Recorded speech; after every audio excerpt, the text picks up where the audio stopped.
Amigos, muy buenos días. Comenzamos este programa, por supuesto, hablando, Rafa querido, de todo este nuevo gabinete que asumirá el 11 de marzo del presidente electo Gabriel Boric, donde obviamente los gabinetes se analizan en su conjunto, pero uno podría partir diciendo que la clave está en el Ministerio de Interior con Isquia Siches, donde, claro, por primera vez en la historia está una mujer independiente con 35 años de edad, y el otro punto también, el Ministerio de Hacienda con Mario Marcel, que también es un guiño importante, no solamente a los 30 últimos años, a la exconcertación, sino que también a los mercados donde ya el dólar bajó 8 pesos. Las mujeres son protagonistas y las saludamos especialmente también en esta jornada porque hay un nombramiento que es bien simbólico, que es relevante sin duda, porque tenemos un momento en que se inicia el traspaso. El 11 de marzo en rigor empieza el gobierno electo, ahora ya con los ministros. Faltan otras autoridades que también vamos a ir viendo cómo se van nombrando conforme pasen los días. Pero lo relevante es que hoy día, por supuesto, usted se preguntará, bueno, ¿quiénes son estas personas? ¿Qué implica? ¿Qué elementos son relevantes al momento de observar quién está en el nuevo gabinete o el que va a asumir el 11 de marzo? Y es parte de lo que vamos a ir conversando hoy día. También tenemos otros temas, por supuesto, tenemos vacaciones, tenemos reacciones, hay de todo hoy día, María, aunque un programa un poquito corto, pero con mucho contenido que queremos compartir con ustedes. Bueno, también lo decíamos durante esta semana, se filtraron hartos de los nombres, sobre todo de su gabinete político, allá en La Tercera ya lo confirmaba, y también decían, por ejemplo, Giorgio Jackson finalmente queda como la persona clave que se va a manejar con el Congreso, donde recordemos que se tienen que hacer reformas muy importantes, como la reforma tributaria, por ejemplo, va a ser el hombre ancla. Se dijo en algún minuto que iba a quedar en el segundo piso y que al gabinete iba a entrar en el segundo tiempo, porque el segundo piso, para los que no saben, también ahí hay un rol muy importante de quién lo va a integrar. Todavía está por verse eso, todavía está por verse los subsecretarios, pero también Camila Vallejo y Giorgio Jackson, que uno podría decir los dos brazos derechos del nuevo presidente electo, quedan dentro de este comité político. Hay algunos que dicen y se preguntan, oye, los nombres que van a surgir, y ahí es donde hay una señal. ¿Quién es la ministra del Interior? Y probablemente usted la conoció, pero muchísimo en el último tiempo, Isquia Siches. Claro, y ahí empieza a aparecer un factor relevante, independiente, es médica, estuvo a cargo también de la pandemia en la coordinación del colegio médico, entonces hay un elemento que probablemente usted identifica, alguien que no está ligado a los partidos políticos, ciudadana, dicen algunos expertos, pero sin duda hoy día, si a usted le hablan de Isquia Siches, de inmediato usted dice, ya sé quién es. Y ahí donde la gente dice, la doctora Siches hoy tiene carácter, además algunos dicen, y también se destacó, por eso lo nombro, fue mamá hace poco, por tanto tiene una situación muy tradicional que todos puedes ver muy cerca, entonces es clave también en lo que hubo entre la primera y la segunda vuelta, ese proceso. Muy relevante. ¿Quién llegó? Isquia Siches. Y además, si uno empieza a recordar para atrás, los anteriores ministros del Interior también habían tomado un rol clave en la última etapa, ¿se acuerdan? Rodrigo Ginspeter, en fin, gobiernos anteriores. Actualmente, ahí está, Isquia Siches, que va a tener esta labor.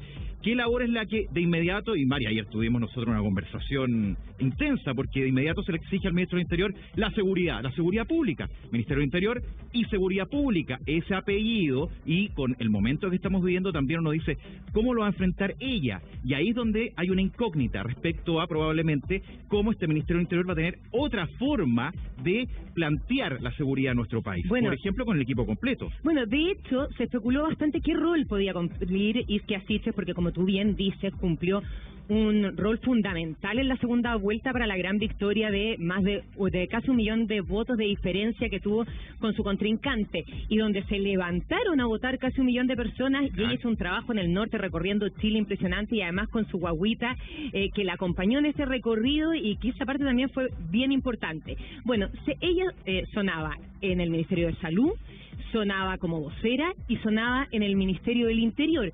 Algunos decían no, en el interior no, porque podría ser llegar a quemarla, precisamente por lo que tú dices, porque ¿qué va a pasar con el orden público? ¿Qué va a pasar con la Araucanía cuando ellos asuman?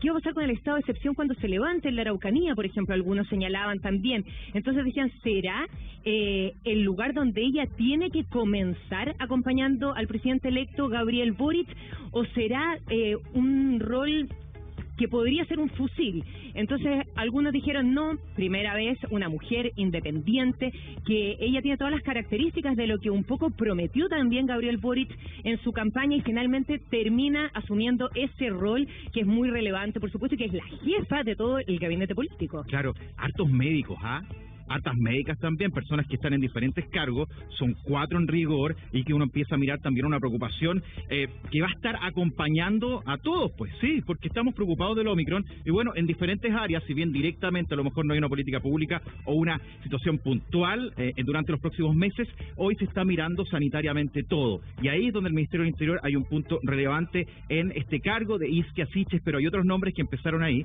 Giorgio Jackson, y uno recuerda, y probablemente usted también lo recuerda, son los mismos que estuvieron probablemente en esa campaña importante en la calle cuando estaban pidiendo educación gratuita de calidad.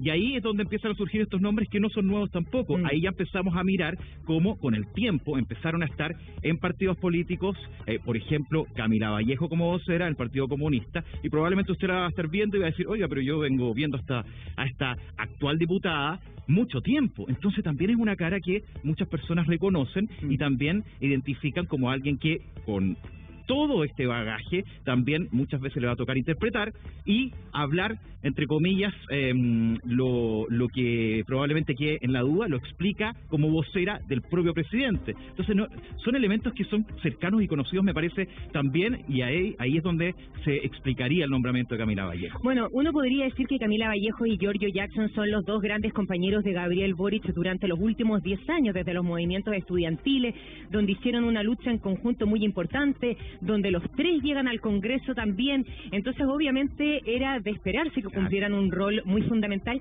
y también ella, desde que salió electo Gabriel Boric, asumió de alguna manera, como uno podría decir, la vocería. Era bien esperable que esto fuera lo que ella asume, además también con una experiencia importante en ese tema, porque en los movimientos estudiantiles ella agarró mucho bagaje en discusiones, en temas, y también eso pasa mucho, por ejemplo, en los debates estudiantiles, que los tres tuvieron mucho, entonces claro, ella era de esperar que fuera la vocera, y Giorgio Jackson también cumpliera un rol tremendamente relevante, en este caso como secretario general de la presidencia, donde es el principal negociador en el Congreso, y aquí este es un punto súper importante para profundizar también, porque ¿por qué? Mucho se dijo, y en algunos sectores, ¿te acuerdas que comenzamos estas campañas con que teníamos un Chile polarizado, que qué es lo que va a suceder? Por un lado era la esperanza contra el miedo, bueno, y eso fue un poquito lo que empezó a darse en la campaña presidencial. Pero con la elección del Congreso, donde el presidente electo no tiene una mayoría en el Congreso, eso le dio tranquilidad, mucha tranquilidad, por ejemplo, al mundo empresarial, donde dijo, bueno, no se van a poder hacer reformas sin tener que negociar. Claro. Y ahí Giorgio Jackson, que ya era diputado y que tiene, bueno, conoce a todos los parlamentarios que hay en el Congreso, tiene mucha experiencia en trabajar con ellos, por supuesto, se va a dar un rol muy importante en lo que se venga. Así que todas sus figuras clave, lo que uno esperaba, efectivamente tendrán cargos y tienen cargos en este momento muy importantes. Ahí están los nombres. Entonces, algunos de los nombres, Ministerio del Interior, claro, Isquia Siches, y ahí tenemos a la gente que hemos visto, Camila Vallejo, Giorgio Jackson, vocera con la gente, o explicando a la gente, y Giorgio Jackson, vocero en el Congreso, con los proyectos. Mario Marcel en Hacienda, ahí vamos a detallar también, pero Valentina Rey ha estado atenta a todo lo que ocurre ahí en el Museo Histórico Natural, y donde ha habido esta ceremonia que me parece que es bien relevante y tiene detalles que probablemente, Vale, no se vieron de inmediato y que tú pudiste reportear durante la mañana. ¿Cómo estás? Muy buenos días. Hola, ¿cómo están? Muy buenos días. Claro, acá ya se está desarmando el escenario que le dio vida a este proceso, a este nombramiento del gabinete del presidente electo Gabriel Boric. Ustedes pueden ver, les mostramos las imágenes en vivo. Están retirando los cables, las sillas, porque ya se vivió el momento en que el presidente designó a sus 24 ministras y ministros. 14 mujeres, una cifra importante de mujeres en el gabinete, y de hecho Camila Vallejo, la nueva ministra vocera de gobierno, asumirá el 11 de marzo, lo sabemos, señaló que el comité político estará integrado por de la mujer, Antonia Orellana, y sale Desarrollo Social. Recordemos que el comité político es este grupo más cercano al presidente que semana a semana programa lo que viene del gobierno. Ahí está Interior, Secretaría General de Gobierno, de la Presidencia, Hacienda, y también estaba Desarrollo Social, pero ahora estará el Ministerio de la Mujer. Como dato, en el Ministerio de la Mujer está Antonia Orellana, que es de Convergencia Social, el partido del presidente. Ahí también eso es importante porque Convergencia Social, que es el partido del presidente, un partido importante, tiene que tener una presencia en el comité político del gabinete que asumirá en el mes de marzo. Son parte de los anuncios, los primeros anuncios. Camila Vallejo da esta primera vocería ya como ministra designada. Sí, María. Sí, cuéntanos un poquito, porque hubo una empresa encargada también de chequear a cada uno de los miembros del nuevo gabinete del presidente electo, pero ya hay una polémica, nunca están exentos de polémica los nombramientos, y en este caso habría una polémica con la ministra del Deporte, Alexandra Venado, quien tendría una acusación de acoso laboral.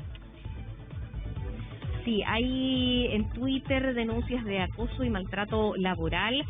Respecto a esto, efectivamente lo que dices tú, María Luisa, había ya desde hace varias semanas una empresa encargada de chequear a cada uno de los integrantes de este gabinete. Obviamente siempre hay detalles que pasan por alto, y ahí también se le preguntó a Camila Vallejo respecto a este tema. Ella aseguró que verían y resolverían lo que está pasando respecto a esta denuncia con la nueva ministra del Deporte, que, atención, porque también es representante de las diversidades sexuales, porque acá también el presidente electo Gabriel Boric habló no solo de un gabinete paritario, sino que de regiones con figuras independientes y también con representación de las diversidades sexuales. Eso también como un hecho que quiso destacar el presidente electo Gabriel Boric. Vamos a ver cómo se desarrolla también estas denuncias que están apareciendo a través de las redes sociales, y que reacciona ahí en el equipo. Sí, efectivamente, esa es una noticia en desarrollo. ¿Qué pasará? Porque Camila Vallejo, la frase exacta que dice es: nosotros tenemos un compromiso con la probidad y la ética que es fundamental para este gobierno. Sí. Claro, vamos a ver ahí qué se resuelve respecto a esto, si hay alguna investigación, si se van a poner en contacto con las personas que están denunciando a través de su cuenta Twitter a la recién nombrada ministra del Deporte, o si la recién nombrada ministra del Deporte da una respuesta sobre este tema. El diseño, por lo menos de hoy, era que hablara el presidente electo y no hablaran más ministros. Sí, luego se acordó que hablaría Camila Vallejo, y también nuestros equipos que estaban desplegados acá con Marian Basso, con Antonio Ruiz, pudieron hablar, por ejemplo, con la nueva ministra de Minería, Marcela Hernando, también con el nuevo ministro de Vivienda, Carlos Montes, y dieron unas declaraciones. Pero cuando terminó la ceremonia, todos ingresaron nuevamente al museo y no los pudimos ver, no tuvimos acceso a poder hablar con ellos, porque ese era el objetivo del equipo del presidente electo, dar protagonismo al presidente electo, a la vocería, y no tener tantas voces en este primer acto. Fue una ceremonia. ¿Cómo la calificarías, Vale? ¿Estaba todo dentro de lo previsto? ¿Hubo modificaciones? Eso que de pronto no se ve en la pantalla, tú lo pudiste observar, a ver si nos puedes contar alguna de las cosas que probablemente no estaban en pauta, como se denomina habitualmente. Bueno, una ceremonia en donde podemos destacar la presencia de niños, chiquititos, porque varias ministras tienen hijos pequeños, y bueno, cuando hay cambios de gabinete o nombramientos de gabinete, siempre se invita a la familia. Lo hemos visto también, quizás no es fuera de pauta, pero es algo que siempre llama la atención. Recuerdo cuando se designó al ministro Jaime Belolio como vocero, estaba su familia con 3 niñitos. Bueno, ahora también fue la tónica, porque por ejemplo la ministra de la Mujer, Antonia Orellana, tiene un niño de 3 años, la ministra vocera Camila Vallejo tiene a Adela, ella tiene en torno a las 8 años, no estoy segura. También está Cala, la hija de la ministra Isquia Siches, que la doctora Siches la muestra mucho a través de sus redes sociales, ¿no? Fue parte hasta de la campaña en los viajes con su mamá. Y todos esos niños estaban acá, acompañando a sus padres. Probablemente la que más se va a acordar va a ser Adela, la hija de Camila Vallejo, porque es la más grande. A los demás les van a tener que contar que estuvieron en el minuto en que sus madres estaban asumiendo aquí este desafío en el gobierno que comienza el día 11 de marzo. Pero también, como estábamos al sol, los papás o los encargados de los niños se encargaron de llevarlos a la sombra un rato, de entretenerlos. Llegaron una hora antes y estaban en algunos casos algunos aburridos. Nosotros los observábamos ahí, que obviamente la espera a los niños a veces los aburre un poco. Eso como parte de las particularidades de esta ceremonia, en donde también cuando llegó Irina Caramaros, la futura primera dama, llegó acompañada de Iracy Hasler, tuvo un boom de saludos, de fotografías, esto antes de que comenzara oficialmente la ceremonia. Íbamos viendo a los personajes que van agarrando como cierto protagonismo, ¿no? Y otro punto, es poca familia la que estuvo, era 1 o 2 acompañantes, si no me equivoco, porque recordemos que estamos en pandemia, los aforos son limitados. Había unas 100 personas igualmente en total y con la prensa aún más, pero eran pocos los invitados en este momento, que es bastante especial también para quienes van a asumir como ministras y como ministros a partir del mes de marzo, y donde van a empezar el trabajo desde ya, ¿no? Hay un trabajo de transición, luego vienen estas reuniones entre los ministros que van a entrar y los ministros salientes, en donde hay un traspaso de mando. Todo eso se va a vivir en las próximas semanas, ya cuando se esté ajustando todavía el equipo, cuando esté en este trabajo de ingresar al gobierno. Y ojo, porque también nos falta saber de los subsecretarios y subsecretarias. Sí, el subsecretario del Interior es un cargo muy relevante, porque es el primer funcionario o la primera funcionaria, dependiendo de quién sea, que asume, porque es el encargado del traspaso, ¿no? En el Congreso Nacional, los 11 de marzo, es quien va llevando a cada uno de los ministros para que jure y para que asuma formalmente. El subsecretario o subsecretaria del Interior, no sabemos todavía quién ocupará ese cargo, pero ese nombre, por ejemplo, es fundamental porque es quien es la primera persona que llega a la moneda cuando todavía el gobierno anterior está en curso. Así que también eso es bien relevante, y sobre todo en muchos ministerios en que la subsecretaría, como salud, tienen que asumir un rol relevante, por ejemplo, con el manejo de la pandemia en cuanto a las vocerías, la comunicación de riesgo. Sí, hay dos candidatos para ese cargo, Están ahí. Uno lo dijimos incluso cuando fue electo Gabriel Boric. Sí, lo digo nomás, sí. Uno, a ver, dos nombres se manejan en ese cargo que podrían ser el primero o primera que llega a la moneda. A ver, vale, si usted también tiene esa información. Uno, Eduardo Vergara, director de Chile 21, además tiene un énfasis fuerte en seguridad, tomando en cuenta, y aquí, a propósito de la ministra del Interior, Isquia Siches, que no tiene un rol tan desarrollado en temas de seguridad. Ahí es donde haría una suerte de trío, en el sentido de tener la ministra, en este caso del Interior, la subsecretaría del Interior también, y de Prevención del Delito. Entonces, está Eduardo Vergara como opción, y la otra persona sería Lucía Damer, también experta en seguridad y también con una mirada internacional. Vale, esos son los nombres al menos que por acá hemos ido conversando. No sé, Mari, si tienes algún otro que podría asumir y ser el primero. Son los que han sonado hasta el momento, o sea, ahí no ha trascendido más. Yo no sé si tú tienes más información de eso, Vale, ¿y cuándo se darían los nombres de quienes asumirían la subsecretaría? Buen punto. Son buenos nombres los que ustedes señalan, porque claro, Lucía Damer es experta en materia de seguridad y ella estuvo en la campaña de Gabriel Boric desde el primer momento. Vergara, si no me equivoco, el apellido, efectivamente también es un nombre, Eduardo Vergara es un nombre que sonó también para ese cargo. No tengo información si serán ellos o no, recuerden que hay mucho hermetismo, ni cuándo van a ser las fechas de designación, pero efectivamente esos son nombres que podrían ocupar el Ministerio del Interior en materia tan sensibles como prevención del delito y como la subsecretaría del Interior. Vamos a preguntar, a ver, ¿cuándo se van a concretar estos nombramientos? Seguramente en las próximas semanas, porque ahí también se sigue configurando el equipo y los partidos que integran a este gabinete, que es un gabinete, además, recordemos, bastante especial, porque no solo está integrado por la Pro Dignidad, sino que también por el llamado socialismo democrático. Sí, con gran presencia del socialismo, efectivamente. Tiene ahí, ¿tú querías agregar algo para después llegar a otro tema? De esos dos, hay uno, en este caso una, que ya estuvo en la moneda. Lucía Damer fue asesora en la moneda durante el gobierno de Michelle Bachelet. Bueno, estuvo el ministro del Interior, entonces conoce. Bueno, Mario Marcel en el gobierno de Lagos, también del presidente Lagos. O sea, claro. Volvamos a Hacienda, por ejemplo, que es un tema importante porque decíamos Interior y Hacienda probablemente uno de los principales ministerios. Vale, queremos integrar también a otros invitados que tenemos ahora, Francisco Lagos y a Rafael Pizarro. Francisco, Rafael, ¿cómo están? Muy buenos días. Aprovechemos de preguntarle absolutamente de este tema. Vamos, Francisco, primero contigo. ¿Cómo están? Buenos días. Ahí estamos viendo a Rafael y a José Francisco. José Francisco, partamos por este tema del Ministerio de Hacienda, que es uno de los temas más importantes y que más se ha hablado hasta el momento. Mario Marcel, un nombre de la antigua Concertación, que fue director de presupuesto, que fue una persona que se enfrentó al cuarto retiro, recibió hartas polémicas con eso. Por supuesto que vamos a estar pimponeando contigo, Vale, vamos a volver inmediatamente contigo. ¿Qué les parece a ambos este nombramiento primero? Buenos días. A ver, hola, muy buenos días.